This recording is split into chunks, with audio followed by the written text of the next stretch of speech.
साहेब बंदगी, कैसे हैं आप इस वक्त? ज़रूर बताइए नीचे कमेंट बॉक्स में कि आप क्या महसूस कर रहे हैं, ख़ास तौर से अभी और इन दृश्यों को देखकर, जबकि एक मुस्कुराता हुआ फूल आपका स्वागत और अभिनंदन कर रहा है। वाह, क्या ताजगी है और क्या खूबसूरती है। इस फूल को आखिर किसने कलरफुल किया होगा? एक तितली को देखते हैं जो इतना कलरफुल होता है, वो भी डिज़ाइनदार, तो अनायास ही आपके मन में एक सवाल आता है कि इसको किसने रंगा होगा, कैसा कैनवास होगा, कैसी उसकी कूची होगी और किस शिद्दत से, किस मस्ती से रंगता है कि हर तितली का डिज़ाइन, ख़ास तौर से उसके पर के, बहुत ही अद्भुत और कलरफुल। ऐसे ही जब आप जेब्रा को देखते हैं, वाइट और रेड लाइनिंग का जो एक पैटर्न बनता है, उसको किस पेंट से और किस वक्त रंगा जाता है। और ढूंढें आप, मोर के पंख में क्या खूबसूरती है, उसके टॉप पर जो निशान है गोल रंग का, वो कितना चमकीला और कलरफुल है। ये सब कैसे हो जाता है इस दुनिया में? अद्भुत है ये प्रकृति, ये कुदरत की लीला। इसको समझना, इसको जानना वाकई में एक रोमांचक यात्रा है। तो आइए आपको इसी रोमांचक यात्रा पर लिए चलते हैं।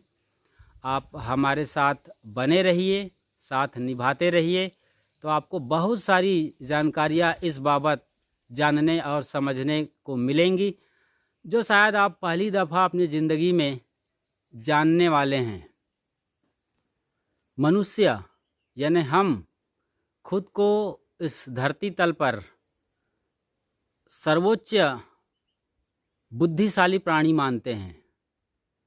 कोई सर्वे नहीं किया है, न गधों से इस बारे में बात की है और न ही हाथी से पूछा गया है, और उन तमाम कीड़े मकोड़ों से, पशु परिंदों से कोई राय नहीं ली गई है। बस ठोक दिया है जिसकी लाठी, बस। यहाँ तक कि भैंस से भी बात नहीं की गई है, मगर फिर भी आदमी अपने को सर्वोच्च प्राणी मानता है, बावजूद इसके कि उसकी नज़र चील से बेहद कमज़ोर है। चील जो काफ़ी ऊंचाई पर उड़ती है, मगर उसकी नज़र इतनी पैनी होती है कि कोई ज़मीन पर मरा हुआ चूहा भी हो तो सीधे वो रॉकेट की रफ्तार से आती है और सेकंड के 1000वें हिस्से में लेके उड़ जाती है।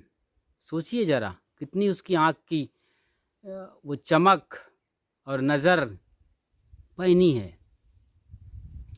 हम तो चींटियों के बराबर सूंघने की क्षमता भी नहीं रखते हैं। आप मिठाई को या ऐसी कई चीज़ों को लटका देते हैं कहीं पर छत से रस्सी के सहारे, मगर चींटियों को बगैर एड्रेस का, उनके पास कोई गूगल मैप नहीं है, कोई विजिटिंग कार्ड नहीं है, बावजूद इसके वो आपकी मिठाई पर पहुंच करके बाकायदा भंडारा शुरू कर देती हैं, और वो भी एकदम सामूहिकता के साथ। कोई अकेली नहीं आती है, पूरा समाज आता है। कितना गजब का उनमें प्रेम है सामाजिकता का, जो आदमी में होना चाहिए, जो आदमी में नदारद हो रहा है आज। वो सामाजिकता, एकता और प्रेम, भाईचारा वो बरकरार रखे हुए हैं। तो हम चींटियों से भी हार गए, जो हमसे बहुत क्षुद्र है, हमारे नाखून से भी छोटा होता है। नाखून जो अपन काटते हैं उससे भी महीन और बारीक चींटियाँ हमको मात दे गई।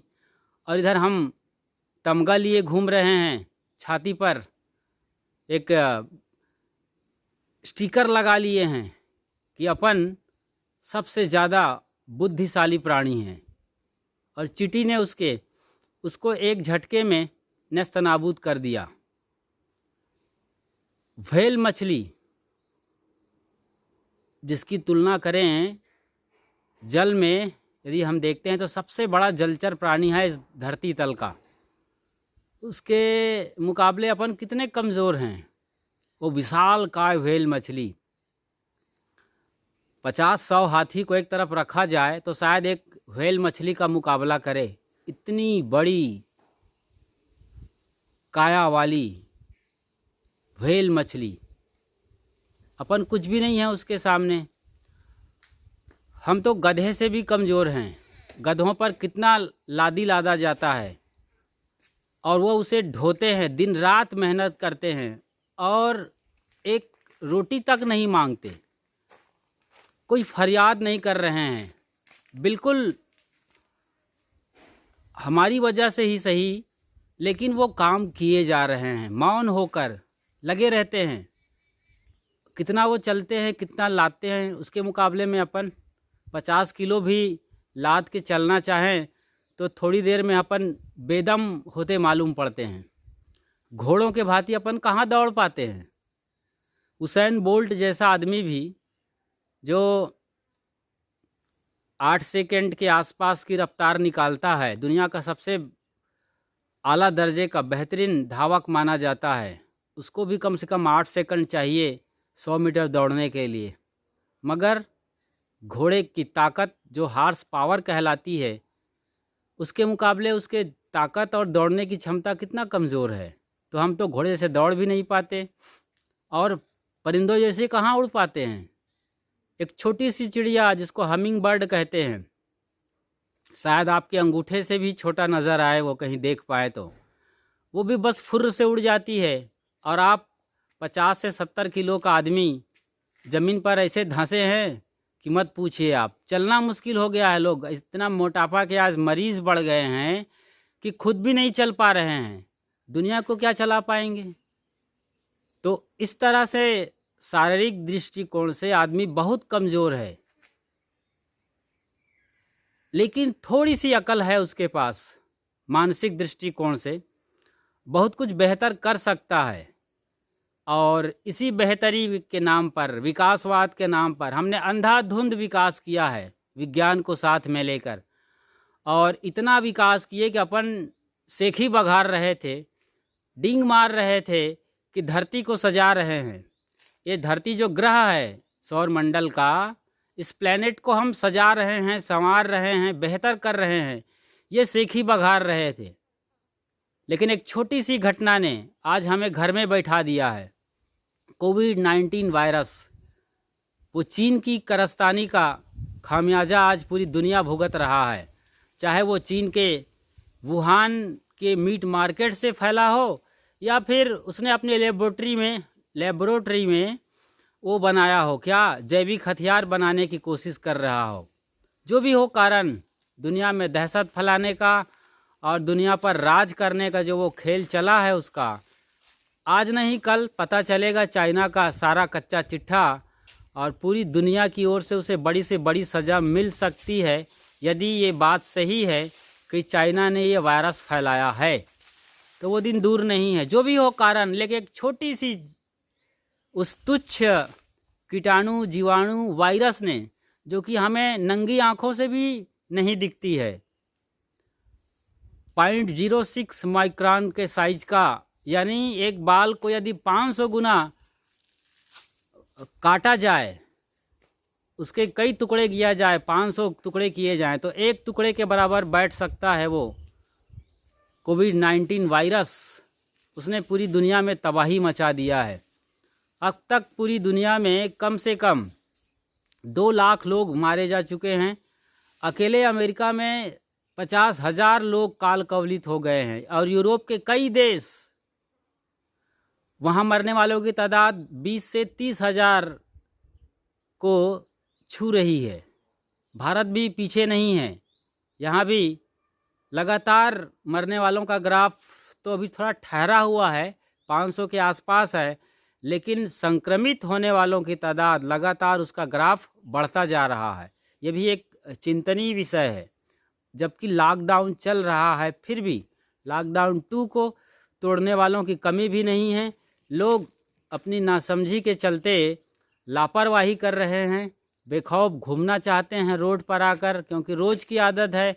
कुछ लोग मजनू टाइप के लोग हैं, कुछ लोग मनमानी करना चाहते हैं, तो मन के गुलाम लोग रोड पे आ जाते हैं और दूसरों के लिए मुसीबत खड़ी कर देते हैं। लॉकडाउन 3 में ना जाएं और इस कोविड-19 की जो मारक क्षमता है, जो स्टेज 3 है, जो कि अभी अमेरिका और बाकी के यूरोप देशों को निगल रहा है, लोग हज़ार-हज़ार की तादाद में लोग मारे जा रहे हैं, तो हमें सोचना चाहिए कि हम घर में बैठें, सुरक्षित रहें और मस्त होकर के जीवन जिएं। तो मैं ये कह रहा था कि अपन इतना बड़ा बुद्धिशाली प्राणी होने का खुद को नोबेल प्राइज़ दिए बैठे हुए हैं, मगर प्रकृति के सामने कितना कमज़ोर हैं, इसे आप कहीं भी बराबर देख सकते हैं, समझ सकते हैं। गंगा सफाई के नाम पर सरकार ने अरबों रुपया पानी में बहा दिया, मगर गंगा को 1 इंच भी साफ नहीं कर पाया। ऐसे ही तमाम नदियाँ जिसे हम खुद बर्बाद करते हैं, जब इधर हम कचरा डाल रहे हैं, जहर डाल रहे हैं, उधर पैसे को पानी की तरीके से बहाते रहेंगे तो गंगा और न ही कोई नदियाँ साफ होने वाली नहीं हैं। लेकिन अब पता चला कि इंसान अपनी टांग ना अड़ाए प्रकृति में, अपनी टांग ना रोड़े बनाए प्रकृति के साथ, तो फिर ये प्रकृति, ये धरती स्वयं अपने आप को प्योर और क्योर करती है। आज कई नदियाँ स्वच्छ और निर्मल हो गई हैं, आसमान भी निर्मल हो गया है, धरती भी सुकून का सांस ले रहा है। यानी यहाँ रहने वाले पशु परिंदे अब बढ़िया नाच रहे हैं, गा रहे हैं और एक अलग ही दुनिया को फील कर पा रहे हैं, जो उनके लिए मुश्किल हो गया था, जिसके वो सपने देख रहे थे, शायद आज वो साकार हो गया है, सिर्फ आपके टांग ना अड़ाने से। यानी चुपचाप आप घर में बैठते हो, कुछ भी नहीं करते हो और पूरा ब्रह्मांड प्योर और क्योर होते चला जा रहा है। जहाँ भी देख लीजिए आप। हम सोच रहे थे कि ऑर्डर वाले फूड्स खाएंगे, जो जंक फूड्स हैं, जो वाकई में डेड फूड्स हैं, उसके लिए हम ललचा रहे थे। बाज़ार में निकलते तो तमाम पिज़्ज़ा हट, तमाम नाम से, 888 के नाम से, इस नाम से, उस नाम से, फला नाम से, ढिका नाम से सजे हुए थे। यहाँ तक कि स्टेशन में जा रहे हो आप, गाड़ी पकड़ने के लिए रिजर्वेशन है, वहाँ तमाम इस तरीके के डिपार्टमेंटल स्टोर खोल दिए थे, रेस्टोरेंट खोल दिए थे। ओह, ये पूरा जहर का बाज़ार हमने ही खड़ा किया है। दोष किसी को नहीं देना है, किसी कंपनी या किसी सरकार को, क्योंकि हम खाना चाहते हैं ना।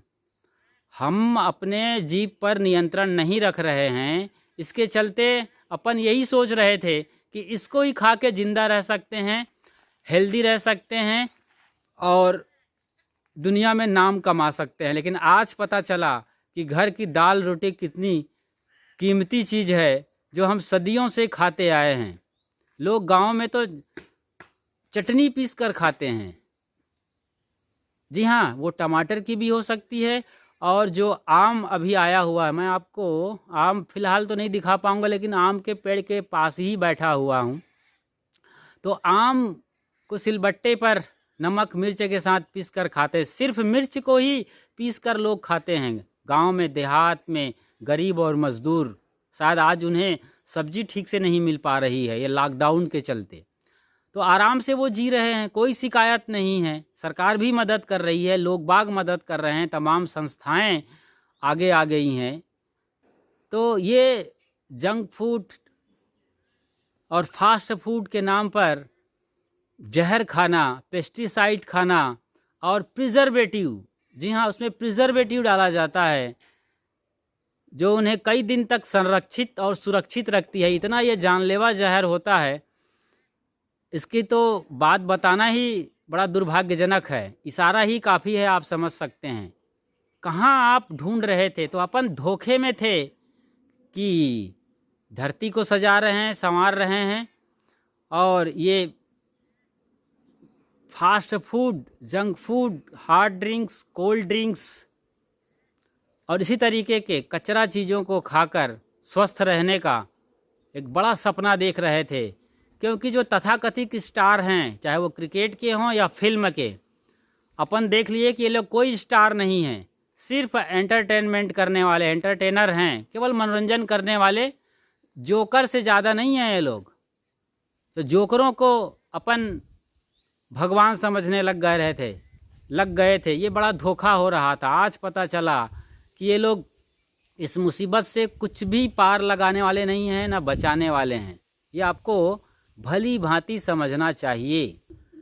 शहर के अंदर तमाम बिग बाज़ार और न जाने कैसे कैसे डिपार्टमेंटल स्टोर, एक ही चीज़ के लिए बड़े से बड़े हॉल के अंदर, मॉल जिसे आप कह सकते हैं। हालांकि मॉल में तो सभी चीज़ें मिलती हैं, लेकिन एक पर्टिकुलर चीज़ के लिए, जैसे कपड़े, पूरा उसका अंबार लगा है बाज़ार के अंदर, एक से एक ब्रांडेड कपड़े। लेकिन आज ये मॉल, ये स्टॉल और डिपार्टमेंटल स्टोर, इस तरीके की सारी दुकानें बंद हैं जो आपको ललचाती हैं, आपके आँखों में रंगीन दुनिया का सपना दिखाने वाली ये सारी दुकानें बंद हैं।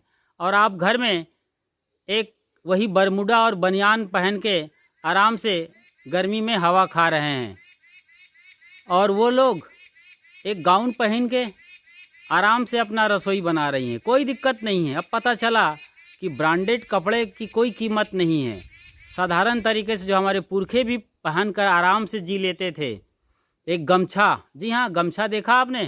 प्राइम मिनिस्टर मोदी आए जब, तो गमछा लगा रखे थे मास्क की जगह नाक पर।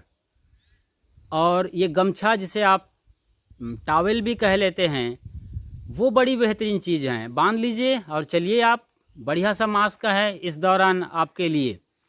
तो कोई ब्रांडेड चीज़ें जिसके नाम पर आप पानी की तरीके से पैसा बहाते हैं, और उस पैसे को फिर से अर्जित करने के लिए अनाप शनाप तरीके से आप काम करते हैं, झूठ बोलते हैं, दूसरों को गलत तरीके से उनके साथ व्यवहार करते हैं, धोखा देते हैं, उनका पैसा ज़बरदस्ती वसूल करते हैं, कई तरीके से फ्रॉडिंग होती है। तो धन कमाने के लिए आप हर वो चीज़ कर गुजरने के लिए आमादा रहते हैं जो आपको नरक में भी जगह ना मिलने के लिए काफ़ी है।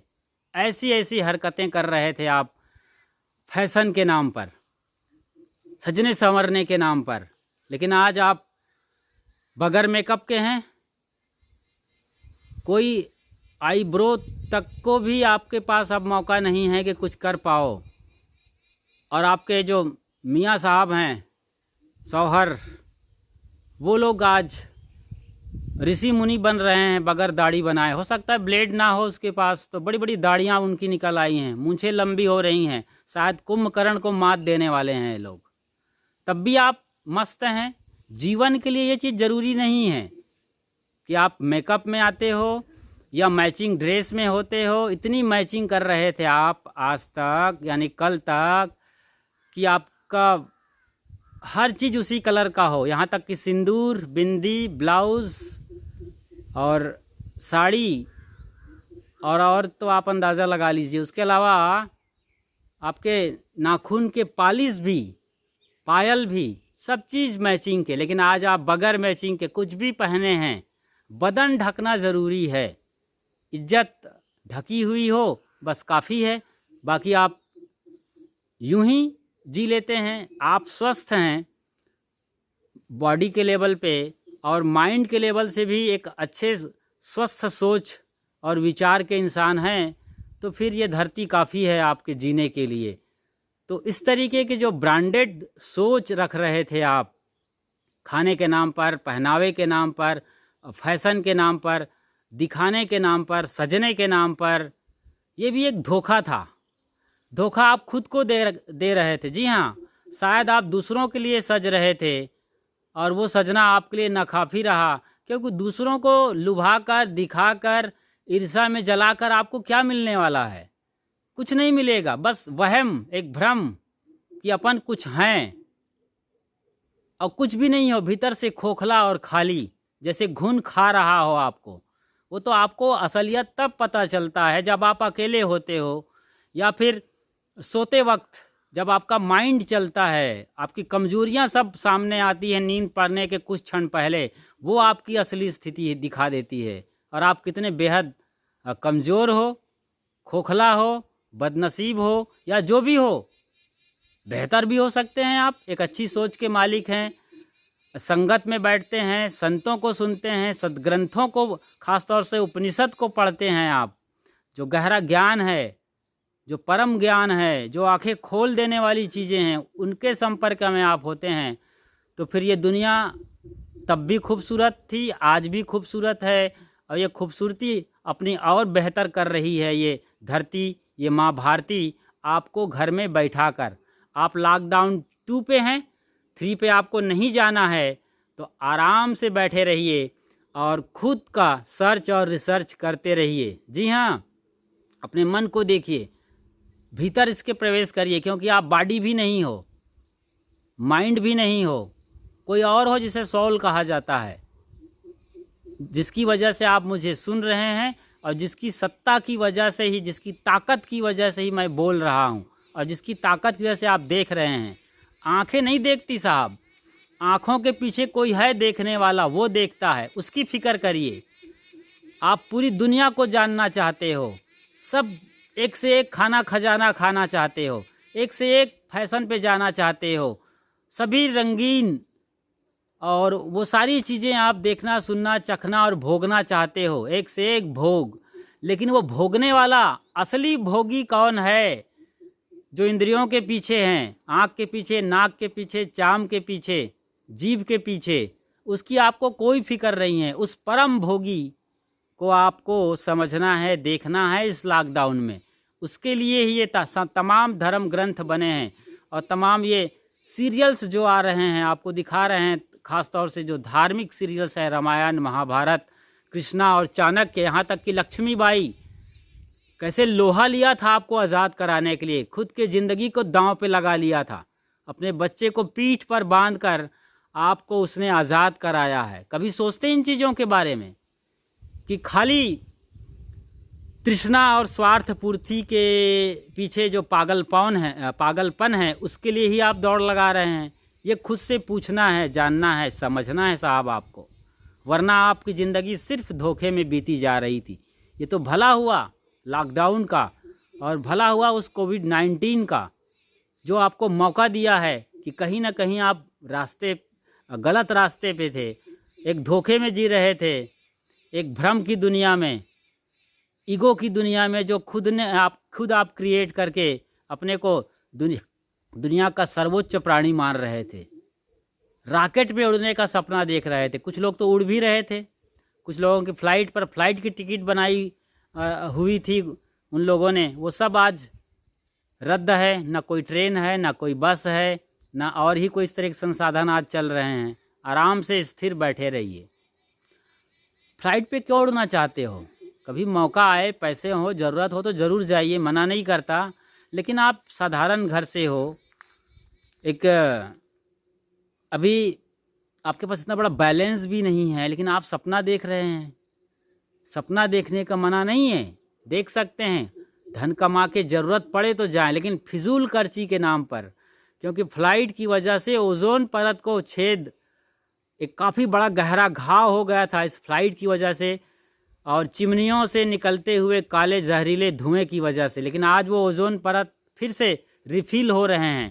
कई जगह के खतरनाक ओजोन परत के होल अब वापस से ख़त्म हुए हैं, भर दिए गए होल। ऑटोमेटिक सिस्टम है ये कुदरत के पास। आप बैठो तो सही साहब, अपनी टांग मारी बंद करो, उंगली मारना, उंगली करना आप बंद करते हो, तो कुदरत खुद को प्योर और क्योर करता है। ये हो रहा है। और रही बात आपके फ्लाइटिंग करने की, तो हम उड़ाते हैं ना आपको, उड़िए, कहाँ जाना है बोलिए। दुनिया के सबसे बड़े फ्लाइट की बात करता हूँ, उसका नाम है अर्थ फ्लाइट। कभी नाम सुना अर्थ फ्लाइट? जी हाँ, अर्थ फ्लाइट, जिस पर आप बैठे हैं, जिस पर आप चलते हैं। 24 घंटे में आप कहाँ कहाँ की यात्रा करते हैं, कभी सोचते हो, खुद से पूछते हो साहब? नहीं समझ में आया तो हमसे पूछिए। धरती आसमान में टंगी हुई है और लगातार अपनी धुरी पर घूम रही है, अक्ष पर, और इसके अलावा सौर मंडल के अंदर अंदर सूरज का वो चक्कर लगा रही है। समझ रहे हैं आप? तो आपकी जो धरती है, जिस पर बैठे हैं, जिस घर में बैठे हैं, जिस चेयर पर बैठे हैं, जिस बेड पर लेटे हैं, वो तो दिन रात उड़ रहे हैं। ये धरती लगातार उड़ रही है आसमान में। जो फ्लाइट जिस तरीके से उड़ती है, उसी तरीके से ये धरती भी उड़ रही है।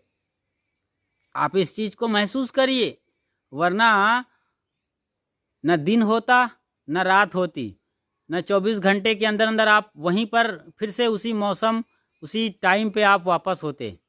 है ना गजब की बात। ये सदियों से ये धरती उड़ रही है, आपको ज़रा भी फिक्र नहीं है।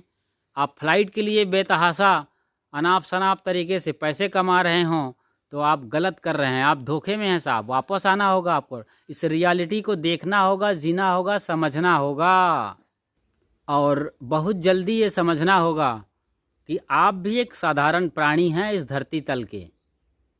जितनी कीमत चींटी की है, उससे रत्ती भर भी ज़्यादा आप नहीं हैं। चींटी भी अपने पूरे अंदाज के साथ जीती है, पूरे हक के साथ जीती है और पूरी ज़िंदगी शिद्दत के साथ जीती है। वो भी पैदा होती है, उसकी भी परवरिश होती है, स्कूल जाते हैं, फिर सर्विस करते हैं, उनकी भी शादियां होती हैं, तमाम बच्चे उनके आते हैं और अधेड़ अवस्था में अपने बच्चों को, नाती पोतों को पालती है वो, और आखिरकार बूढ़ा होकर चली जाती। ये सभी प्राणियों की कहानी है। आप थोड़ा सा अपने को समझते हैं, केवल अपने को, है ना, चींटियों के बारे में नहीं समझ सकते। चींटियों के बारे में कभी देखा है? दो चींटियाँ यानी कई चींटियाँ हों, एक रास्ते से आ रही हों, जा रही हों, वो लोग अक्सर अपने मिशन में होते हैं।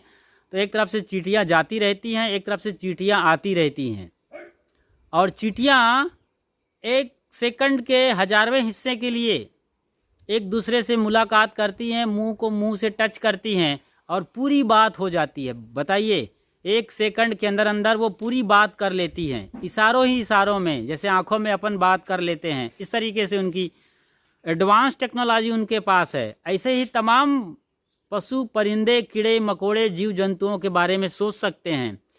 बहुत गजब की दुनिया है। कभी समंदर के अंदर के नज़ारों को देखिए आप। समंदर के अंदर इतनी रंगीन दुनिया है कि आप क्या सजाते हैं अपने घर को? टाइल्स से, कपड़ों से, मार्बल से, और जो भी चीज़ें आप लाते हैं, रसोई घर, ड्राइंग रूम और अपना डाइनिंग टेबल वगैरह वगैरह, जो भी चीज़ें हैं आपका, तमाम चीज़ें आपके घर में हैं, कितना ही सजा लीजिए आप, कितना ही रंगीन कर लीजिए दीवारों को, कितना ही, मगर आप उनके मुकाबले कोई पार पाने वाले नहीं हैं। एक से एक जीव जंतु हैं, उनका इतनी बढ़िया राडार सिस्टम है कि प्रकृति में आने वाले 24 घंटे में क्या होने वाला है वो बता देते हैं। जापान में घरों में लोग कांच के जार में मछलियां रखते हैं और वो मछली बता देती है कि भूकंप या कोई सुनामी कब आने वाली है। और हम तो आने के बाद भी नहीं संभलते हैं, और हम कहते हैं कि सबसे बुद्धिशाली प्राणी हैं, हर लिहाज से कमज़ोर हैं, और वो काम आज तक हम कर रहे थे, सुबह से लेकर शाम तक। ज़िंदगी के हर लिहाज से देख लीजिए, हर कोने, हर फील्ड को आप देखिए, कहीं न कहीं इंसान गफलत में था। भले ही अपने को सर्वोच्च प्राणी मानता हो, बुद्धिशाली, मगर बुद्धिशाली होना इसी लिहाज से ये सही है कि आप सबको भरपूर प्रेम कर सकते हैं। चींटियाँ शायद आपके लिए दाना पानी का इंतज़ाम नहीं कर सकती है, लेकिन आप चाहें तो चींटियों के लिए पूरा खजाना लुटा सकती हैं। ऐसे ही और भी जो पालतू पशु हैं उनके लिए, और जिनको आप देना चाहें उनके लिए आप, ये एक बड़ी समझ है आपके पास।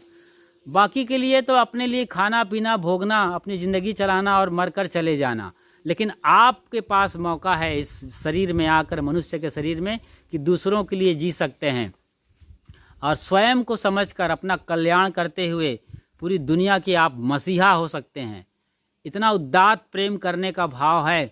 आपने देखा होगा, सुना होगा, भगवान बुद्ध, महावीर, कबीर जैसे जो संत गुरुजन हुए हैं, बुद्ध पुरुष हुए हैं, उनके पास जब वो पेड़ की छाया के नीचे बैठते थे तो पशु परिंदे भी उनके पास बैठना पसंद करते थे। इतनी शांति, इतनी गहनता थी सुकून की, शांति की, इतनी नीरवता, वहाँ सब पशु परिंदे, जीव जंतु अपने को एक अद्भुत ही दुनिया में पाते थे उनके आभा मंडल के आसपास।